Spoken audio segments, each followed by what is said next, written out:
morning, everyone. Welcome back to yet another video. This is the informant, and today I'm going to be going over, this is something I had posted on Parler, and it has taken me quite a few days to actually get around to covering this, so I am drastically late to the metaphorical party, but I'm early for the chaos, I guess, since we now know that President Trump is going to be announcing his pick to replace Ruth Bader Ginsburg. I guess officially, I should say, my condolences to the family. I know there are many people out there who are doing the, let's say, happy crab dance on the beach.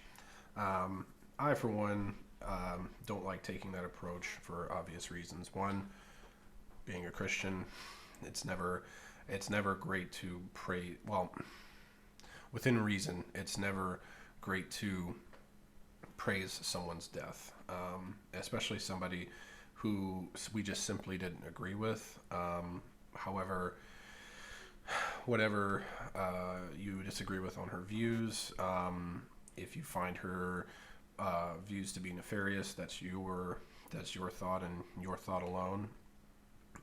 I, for one hand, I just obviously did not agree with most of her stances, and but it doesn't take away the fact that a number of things that she accomplished. Anyway, this isn't going to be like a tribute video or anything like that, just a simple, early in the video kind of recognition that we have lost someone of prominence in our country.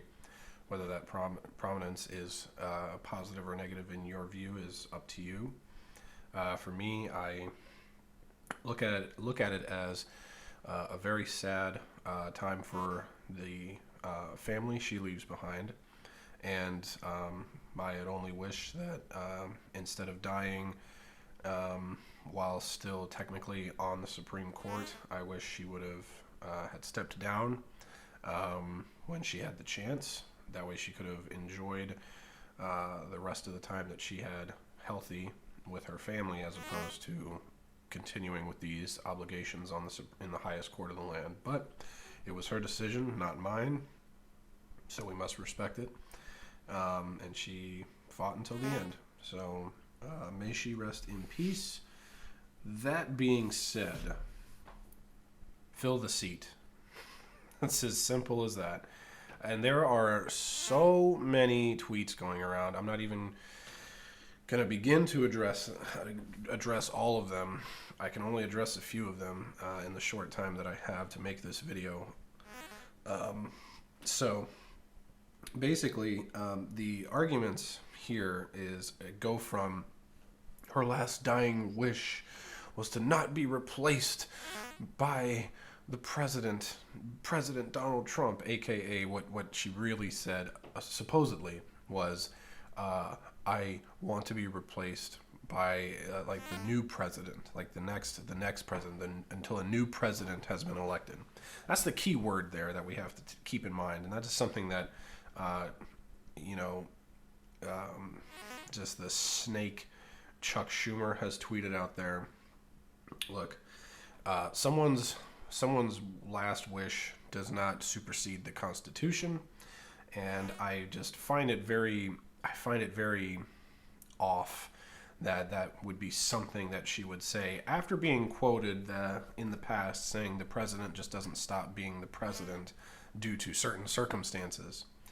As you can see here on the screen, Chunk Junger, I'm not a fan of this person in any way whatsoever. I think he is a political hack, and I think he is a danger to young minds, but we'll leave it at that.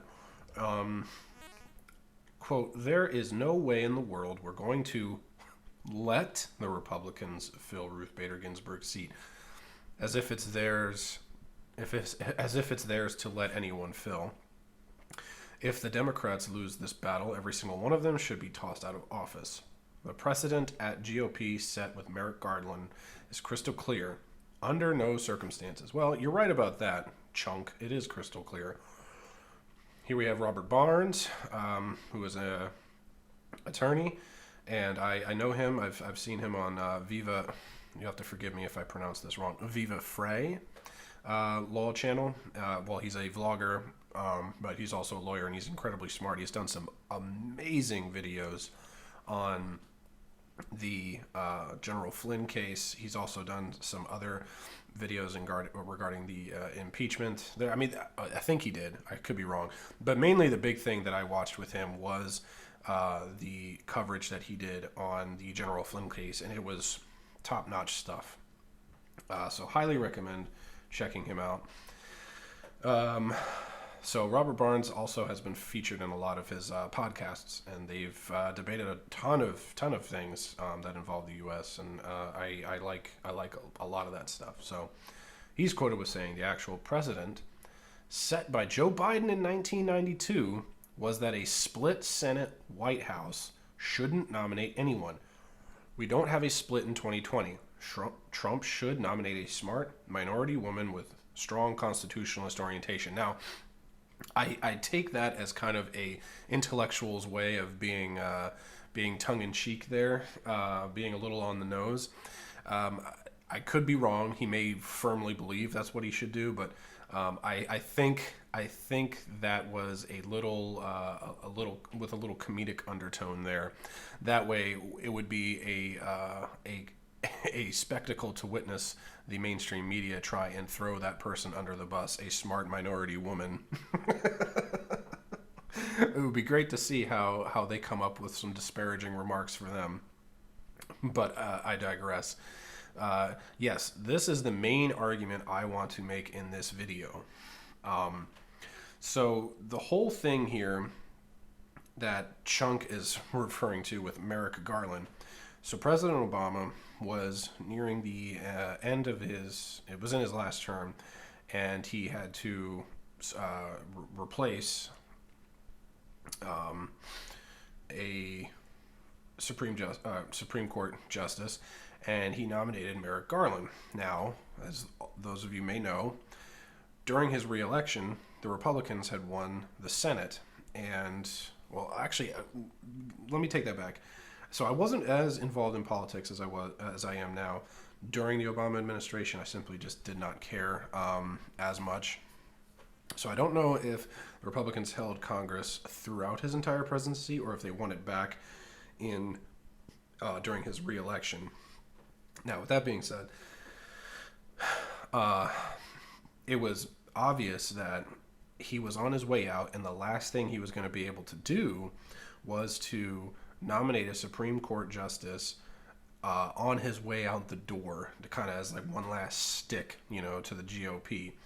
And Mitch McConnell and the Senate Republicans, refused to hear that, refused to hold a vote.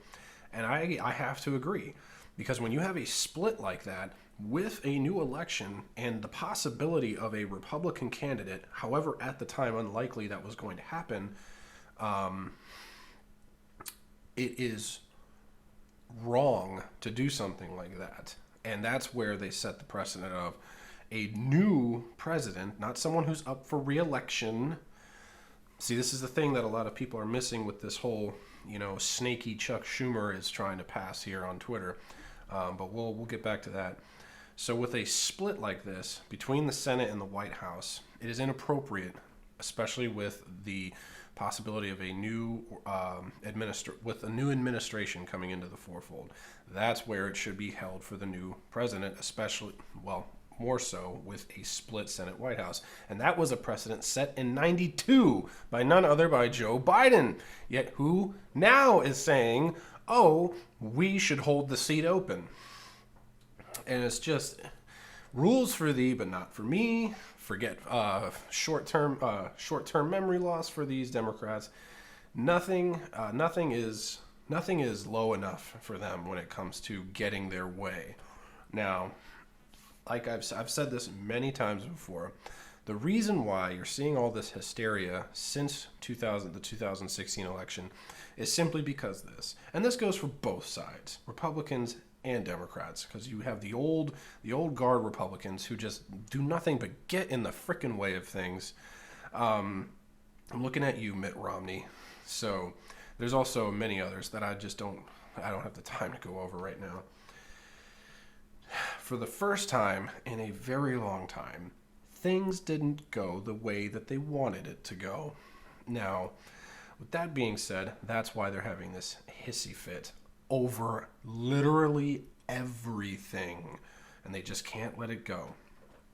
And that's why you're seeing record numbers for new voters, record numbers for new registered GOP members. Like, you're seeing more and more, new GOP candidates winning primaries in these new states that are just all about working with Donald Trump 100% of the way. And I really hope every single one of these people win and get those seats, get those positions, because we need it. Anyway, so this was the first example I wanted to bring up. Let me bring up the next one. So here we go. John Fund. So this is a retweet of John Fund. The court must be at full complement should any election disputes such as Bush v. Gore occur. Phineas Farquhar. I don't think this is. I don't know who this is. I was leaning toward Trump waiting and using the nomination as an electoral issue, which could have some benefits, but the prospect of an 8-seat court dealing with the inevitable fights over votes, yikes. And yikes is an understatement. Imagine the utter chaos that would ensue if there were, well, let's say this inevitable, horrible fight we're going to have when the election comes around over votes. Imagine the utter chaos that would ensue with a deadlocked 8-seat Supreme Court because the Republicans were too scared to nominate and fill the seat. So that's why we have an odd number. An 8-seat court dealing with this, the country would fall apart. It would fall apart right before if it doesn't fall apart, in any way, anyway. So here is Snaky Chuck Schumer. This is back February 23rd, 2016. Attention GOP. Senate has confirmed 17 #SCOTUS justices in presidential election years. #do your job. No Supreme Court shutdown. Well, Chuck, you said it best. It's time to nominate someone and fill that seat. And Mitch McConnell, way back when they, I forget when, I believe it was Mitch McConnell. I forget when was this? I can't remember the year, but McConnell warned Congress about this. He said, once you do this, you're setting a precedent that's going to come back and have repercussions for years to come. And sure enough, it's happening now. It's happening now. And now they can't kick and scream like they've done over the past, because we're doing exactly what they were fighting for. And since we have power in the GOP, now the only thing I'm worried about are these stupid old guard Republicans that just refuse to just pony up and submit their vote. Like Susan Collins. Susan Collins, I didn't really care for this person. I respected her in the Kavanaugh hearings, but that was it. She is saying she's voting no, and I'm just like tearing my hair out, and I'm just like, this right here alone should be the reason why your old ass should be voted out, and someone young and new and with guts and who follows the Constitution should be instilled in your position, because you are clearly unfit. And what's more horrifying about that whole situation is that the person she's running against is a horrible liberal progressive that is 10 times worse. And it's like, well, I feel for those voters, whatever state, I don't know what state she's in. Is it Massachusetts? I honestly can't remember. Is it New Hampshire, Connecticut? One of those northeastern states. I feel for those voters, because right now it's like the devil you know and the devil you don't. And the devil you know is always better than the devil you don't. So I feel for them. But it's god awful, and we need freaking term limits, not just on senators, but also on, I think, the Supreme Court. This right here is enough evidence. This whole fiasco we're sitting through right now is evidence enough that we need Supreme Court term limits. Hell, put it for like 30 years or something like that. I don't know, some ridiculous number. Because, it's not every day that Supreme Court justices are just falling over and dying, It is kind of rare that we've had, unfortunately, Scalia and now Ruth Bader Ginsburg within 4 years of each other. But, or more, actually. Have we had more than one? I honestly don't know. It's Supreme Court justices shouldn't have to be on the bench, fighting for their lives at 80 in their mid 80s, trying to hold on to what power they have. By the time, say they get nominated in their 50s, by the time they're 70, hey, I think you've done enough work here. I think it's time for you to go, and maybe go sit on a rocking chair by a lake or something and have a nice glass of lemonade or something and enjoy a sunset. You don't need to be here anymore. It's time to like in sports, it's time to go with the youth movement, everybody. Some younger, sharper minds that know how to interpret the Constitution correctly. But again, this whole fight is bringing me to this one conclusion, that the Supreme Court has fallen into the trap of being a political tool, and it's horrifying to think about, because now the Democrats are threatening to expand the court, pack more judges in there. I mean, what are we going to have? 15 freaking judges? 12, 13, 21? Who knows how far it's going to go? And this is the exact opposite of what the Supreme Court was supposed to be. Now, it was supposed to be nonpartisan, read the damn Constitution, and follow it to the T, to its best interpretation, and hopefully all 5 or 9 or however many can come to an agreement on it. Now, it's basically being crammed filled with people who are willing to bend to the will of their masters that put them in there and pass things that are generally unpopular to the American public, and use it as a political tool for votes in a general election. And it's pathetic. The Supreme Court should not be a political tool, and the fact that it's come to this has driven a wedge deeper into this country in separating it on all sides.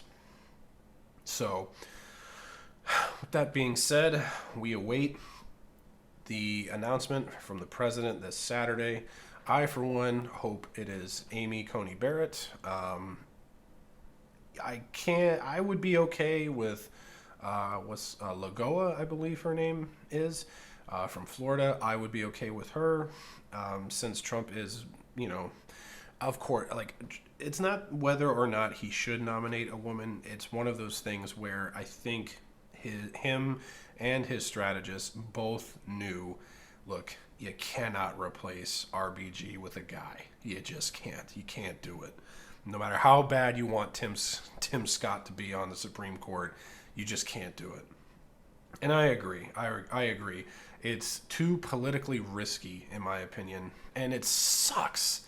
It sucks that it comes to that. It really does. It's awful that it comes to that.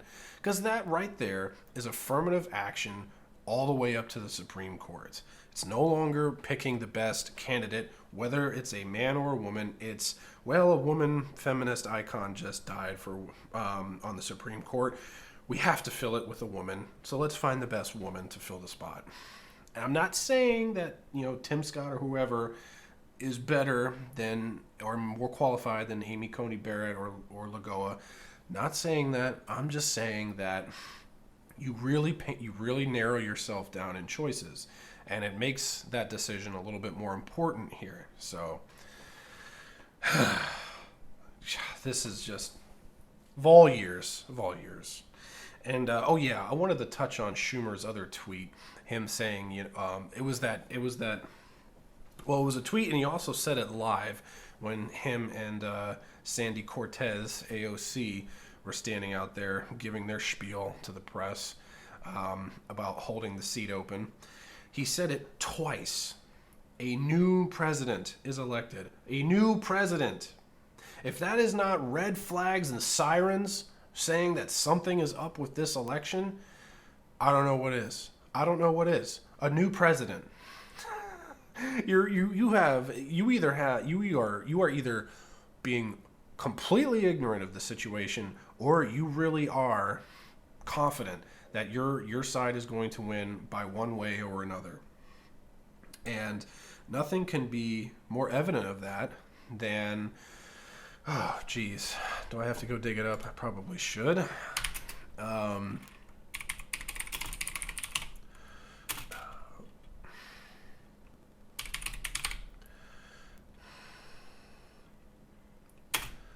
Let's see. I'm looking for, because I just saw this. Where is it?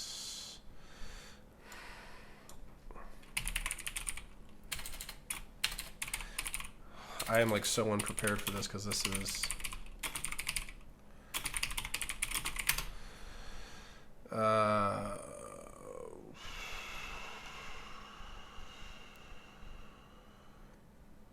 Here we go. Here it is. North Carolina. Yeah, let me bring this up on screen. From the Washington Post. Democracy dies in darkness. Go to hell, WAPO. North Carolina board agrees to more absentee ballot changes. This is and this is not the only state. It's Nevada, Pennsylvania.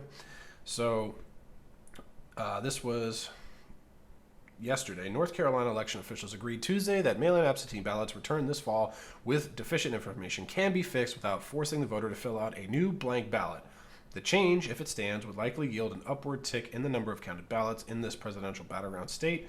State Board of Elections, blah blah blah blah blah. Where is it? They have it where they're actually saying that they're going to be nearly 950,000 mail-in ballots already have been requested for November. It's a massive compared. Blank ballots begins getting sent out. Return accepted for counting as of Tuesday morning. Let's see. They said it that. All right, the agreement with the North Carolina Alliance also says county board officials will now accept absentee ballots received through November 12th as long as they were postmarked or turned in by Election Day. The previous rules had limited their recipient for November 6th. An additional 6 days! 6 days. If that's not a golden opportunity for voter fraud, I don't know what is. And they're not the only states to do this. Nevada is doing this. I think Pennsylvania is doing this. I had it somewhere on here where they were. This is what I'm looking for.